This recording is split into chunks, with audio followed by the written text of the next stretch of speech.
সিঁদুরে মূল্য সিজন 2 সিরিয়ালের 158তম পর্ব দেখার জন্য চ্যানেলটি সাবস্ক্রাইব করে ভিডিওতে লাইক দিয়ে দেখতে থাকুন। আমরা দেখব মিঠি দৌড়ে বাইরে এসে কান্না করে বলছে, আমি ধোকার বদলা দিতে এসেছিলাম গঙ্গামা, আমি নিজেই ধোকাবাজ কিভাবে হয়ে গেলাম। তখনই দেখা যাচ্ছে রানা মিঠির কাছে এসে দাঁড়ায়। সেই সময় তখন মিঠি চোখে জল মুছে চশমা পরে। এরপর রানা মিঠিকে বলছে, আমি আপনার সাথে কথা বলতে চাই। সেই সময় মিঠি রানার দিকে ঘুরে দাঁড়িয়ে বলছে, আমি কথা বলতে চাই না, গুড নাইট। এই বলে মিঠি চলে যেতে চায়। তখনই রানা মিঠির হাত ধরে নেয়। সেই সময় মিঠি বলছে, কি হয়েছে, হোয়াট হ্যাপেন্ড। সেই সময় রানা বলছে, আপনি কোথায় থাকেন। তখন মিঠি বলছে, আমি তো বলেছিলাম লন্ডনে। তখন রানা বলছে, আপনার বাবা কি করে। সেই সময় মিঠি বলছে, বিজনেসম্যান। তখন রানা বলছে, কোম্পানির নাম। সেই সময় মিঠি বলছে, লন্ডন বিজনেস গ্রুপ। আপনার প্রশ্ন করা হয়ে গেলে এখন আমি যাই। তখনই রানা বলছে, না, আপনি বিবাহিত। সেই সময় মিঠি রানার দিকে তাকিয়ে বিয়ের স্মৃতি চোখে ভাসে। অন্যদিকে মামি বলছে, মেনকা, তুমি মালতীর সাথে এই বাড়ির কোটি টাকা ডিল করতে যাচ্ছ, একবার ওর ব্যাকগ্রাউন্ডটা চেক করো। সেই সময় মামা বলছে, এ তো খুব ভালো কথা বলেছে মধুবালা। সেই সময় মেনকা বলছে, তোমরা দুজন তোমাদের মতো ভাবছো আমাকে বোকা বানানো সহজ নয়। মালতী যদি আমার কাছে মিথ্যে বলতে লাগতো তাহলে এতক্ষণ আমার কাছে ধরা পড়ে যেত। তখন মামি বলছে, দেখো মেনকা, এ কোটি টাকা আমাদেরও ভাগ আছে, এর জন্য কথা মানো আর ওর ব্যাকগ্রাউন্ড চেক করো। অন্যদিকে রানা বলছে, তার মানে আপনি কুমারী, তারপরও মঙ্গলসূত্র আর মাথায় সিঁদুরের কোনো মূল্য নেই আপনার নজরে। সেই সময় মিঠি চুপ করে থাকে। এরপর মিঠি বলে ওঠে, নো, আই এম সিঙ্গেল। তখন রানা বলছে, আপনি বিবাহিত নন। অন্যদিকে দেখা যাচ্ছে মেনকা ল্যাপটপে মালতী নামে মিঠির ব্যাকগ্রাউন্ড চেক করতে লাগছে। মালতীর বাবার কোম্পানির ওয়েবসাইট ওপেন হচ্ছে না, লোডিং দেখাচ্ছে। সেই সময় মেনকা রেগে বলছে, আরে খুলে যা আপদ ওয়েবসাইটটা। সেই সময় মামি বলছে, মেনকা, আমি ইন্টারনেট অফ করে আবার চালু করে আসছি। এদিকে মিঠি মনে মনে বলছে, আমার সিঁদুর অমূল্য গঙ্গামা, কিন্তু মেনকার থেকে বাড়ি আর বাড়ির লোকদের বাঁচানোর জন্য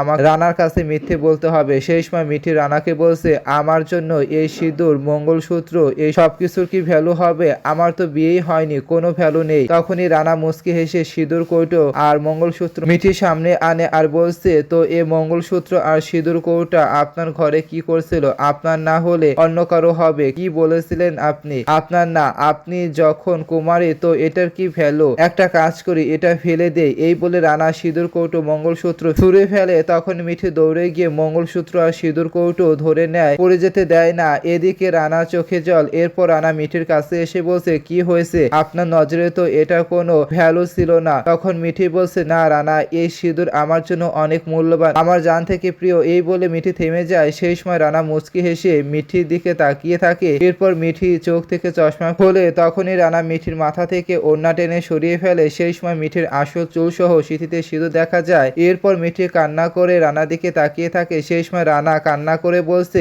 আপদ, কিছু তো বলো। এরপর রানা মিঠির মুখে হাত দিয়ে বলছে, কিছু না, অনেকদিন পর এত কাছাকাছি দাঁড়িয়ে আসতো। অন্যদিকে মেনকা ওয়েবসাইটে নো রেজাল্ট ফাউন্ড দেখে অবাক হয়ে যায় আর বলছে, এই নামে তো কোনো ওয়েবসাইট নেই। সেই সময় মামি রেগে বলছে, তার মানে এই মালতী আমাদের মিথ্যে বলেছে। মেনকা, আমি ওই মালতীর ঘরে গিয়ে তল্লাশি করি, যদি জানতে পারি ও আমাদের কাছে আর কি কি মিথ্যে বলেছে। এদিকে মেনকা রেগে ফুঁসতে লাগে। অন্যদিকে মিঠি রানা দুজনকে জড়িয়ে ধরে কান্না করতে লাগে। এরপর রানা বলছে, এসব কি নিজেকে বানিয়ে রেখেছো, কি এসব। সেই সময় মিঠি কান্না করে বলছে, আমাকে মাফ করে দাও Rana, sorry, very sorry Rana, আমি শুধু এটা জানতে এসেছিলাম যে তুমি আমাকে মেরে ফেলার চেষ্টা কেন করেছিলে। আমি সত্যি জানতাম না যে মেনকা তোমাকে বাধ্য করেছিল। আমি শুধু সত্যি জানার জন্য আমি আমার ভেষ বদল করেছিলাম রানা, ভেরি সরি রানা। সেই সময় রানা বলছে, না আপদ, না, কান্না করো না, আমাকে শরম দিও না, তুমি তো অন্তত সত্য জানার চেষ্টা করেছো, সত্যি জেনেছো।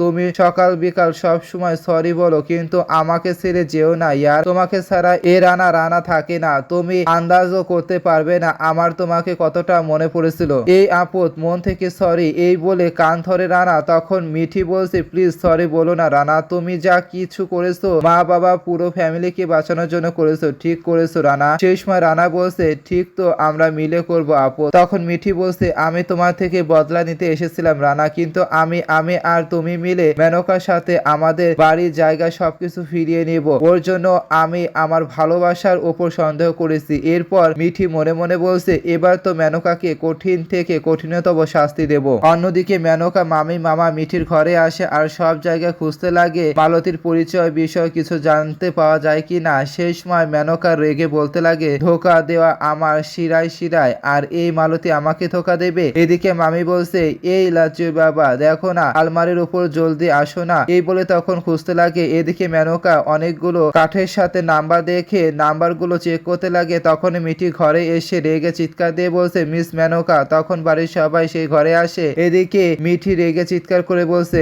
আপনারা আমার রুমে কি করছেন? সেই সময় মেনকা রেগে আঙুল তুলে বলছে, খবরদার যদি চিল্লাও। ইউ লন্ডন আলী মিথ্যুক, কি বলেছিলে তুমি যে তোমার বাপের অনেক বড় বিজনেস আছে? লন্ডন বিজনেস গ্রুপ এই নামে তো কোনো কোম্পানি ইন্টারনেটে নেই। সেই সময় মামি বলছে, তোমার বাপও নকল, তোমার এই বড়লোকি চলাফেরাও নকল, তোমার মনে হয় ওই চুলও নকল। তখনই মেনকা বলছে, এখনই দেখে নিচ্ছি মামি। এই বলে মেনকা মিঠির মাথায় হাত দিতে যাচ্ছে। তখনই মিঠি মেনকার হাত ধরে নেয়। এরপর মিঠি রেগে বলছে, আমার ভুল হয়েছে যে আমি আপনাকে ইন্টেলিজেন্ট ভেবেছিলাম। এত তামাশা করার আগে একবার আপনার হাতে যে কার্ড আছে ওটা দেখে তো নিতেন। সেই সময় মেনকা কার্ডটা দেখে অবাক হয়ে বলছে, মালতী গ্রুপ অফ বিজনেস। সেই সময় মিঠি বলছে, লন্ডন বিজনেস গ্রুপ আমার পাপার বিজনেস গ্রুপ, আর আমি এখানে এসেছি আমার নিজের পায়ে খাড়া হওয়ার জন্য। আমার পাপার ওয়েবসাইট দিয়ে আমার কি লেনদেন? একবার এই কার্ডে যে নাম লেখা আছে ওই ওয়েবসাইটটা তো চেক করে নিতেন। তখন মামা কার্ডটি নিয়ে ফোনে চেক করতে যাচ্ছে আর বলছে, এবার দুধ কা দুধ পানি কা পানি হয়ে যাবে। এরপর মামার সার্চ করে মালতী গ্রুপ অফ বিজনেস ওয়েবসাইটটা খুঁজে পায় আর অবাক হয়ে যায়। এরপর মামা বলছে, মধুবালা এ সত্যি বলছে। সেই সময় মিঠি বলছে, আর একটা কথা। তখন মেনকা নরম হয়ে বলছে, মালতী জি ওই আমার মনে হয়েছে। সেই সময় মিঠি মেনকার চুলের মুঠি ধরে টান মারে আর বলছে, নট ইন্টারেস্ট, আর যদি সন্দেহ করো তো তোমার রিস্কের উপর করবে miss Menaka. I am not leave you. আর একটা কথা, আমি তোমার ডিলে ইন্টারেস্ট নই। The deal is cancel. তখন এই কথা শুনে মেনকা অবাক হয়ে যায় আর বলছে, কি? সেই সময় মিঠি রেগে বলছে, ব্যাস কিছুদিন পর আমি এখান থেকে চলে যাব। তখন মেনকা বলছে, না মালতী জি। তখন মিঠি বলছে, আমি কিছু শুনতে চাচ্ছি না। এই বলে মিঠি মেনকাকে টেনে ঘরের বাইরে বের করে দেয় আর বলছে, আউট। তখন বাড়ির সবাই মিঠির ঘর থেকে বের হয়ে যায়। এদিকে মেনকা বলছে, মালতী জি আমার কথা তো শুনুন। সেই সময় মিঠি বলছে, দ্বিতীয়বার আমার রুমে এন্টার করার চেষ্টা করলে তো দেখে নিও। এই বলে মিঠি দরজা আটকে দেয়। এর পরের দিন দেখা যাচ্ছে মিঠি রান্নাঘরে এসে সুমনাকে বলছে, এক্সকিউজ মি, আপনার সাথে কিছু কথা আছে। সেই সময় সুমনা মিঠিকে ইগনোর করে। তখন মিঠি বলছে, প্লিজ আমার কথা একবার শুনে নিন। তখন সুমনা বলছে, আপনি আপনার মিথ্যে প্লিজ গিয়ে অন্য কাউকে শোনান। এই বলে সুমনা জয়াকে নিয়ে রান্নাঘর থেকে চলে যায়। তখনই রানা রান্নাঘরে মিঠির কাছে আসে আর বলছে, আপদ ওনার কথায় মন খারাপ করো না, উনি তো জানেন না যে তুমি ওনার মেয়ে। তখন মিঠি বলছে, তুমি ঠিক বলছো রানা। তখন রানা বলছে, সব সময় এই বলে হাসে। এরপর বলছে, আচ্ছা মেনকার কি করবে? তখন মিঠি বলছে, রানা মেনকা তাড়াহুড়ো করে যে কারো কাছে ঘর বিক্রি করতে চাইবে, আমাদের এইটার ফায়দা তুলতে হবে। এদিকে মামি হেঁটে আসছে আর একা বলতে লাগে, এই মালতী বাড়ি কিনে নিত তাহলে কত ফায়দা হতো আমাদের। তখনই মামি হঠাৎ করে রান্নাঘরে রানা আর মিঠিকে দেখে লুকিয়ে বলছে,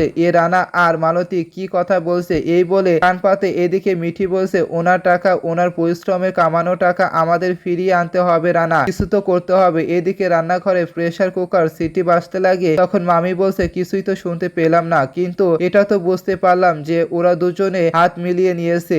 এখনই গিয়ে মেনকাকে বলতে হবে। এই বলে মামি চলে যাচ্ছে। তখন মিঠি আর রানা মামিকে দেখে তাকিয়ে থাকে। এদিকে মামি মেনকাকে সব কথা বলে। তখন মেনকা অবাক হয়ে বলছে, কি? সেই সময় মামি বলছে, হ্যাঁ আমি এখনই রানা আর মালতীকে একসাথে কথা বলতে দেখে এসেছি। তখন মামা বলছে, আমার তো এই মেয়ে শুরু থেকে গড়বড় লাগছিল। তখন মেনকা বলতে লাগে, তোমাদের দুজনের কারণে ওই মালতীর উপর সন্দেহ করে আমি একবার ফেসে গেছি। এবার দ্বিতীয়বার কোনো গড়বড় হলে না তো মামি দেখবে আমাকে, আসো আমার সাথে। এই বলে মেনকা মামিকে সাথে নিয়ে নিচে এসে দেখে মিঠি ব্যাগ গুছিয়ে চলে যাচ্ছে। তখন মেনকা ডেকে বলছে, মালতী জি। সেই সময় মিঠি থেমে যায়। এরপর মেনকা বাড়ির সবার সামনে মিঠিকে বলছে, আপনার আর রানার মধ্যে কি চলছে আমি জেনে গেছি। তখন মিঠি হেসে বলছে, ভেরি গুড, তো ওটার কিছু করুন। আপনার এই বাড়িতে সবাই এত বেয়াদব যে আমি এই কথা এই এরিয়ায় সব বিজনেসম্যানদের বলবো আর ওনাদের অ্যালার্ট করবো যে ওনারা এখানে কোনোদিনও না আসুক। আমি চলে যাচ্ছি, গুড বাই। এই বলে মিঠি চলে যাচ্ছে। তখনই মেনকা ডেকে বলছে, মালতী জি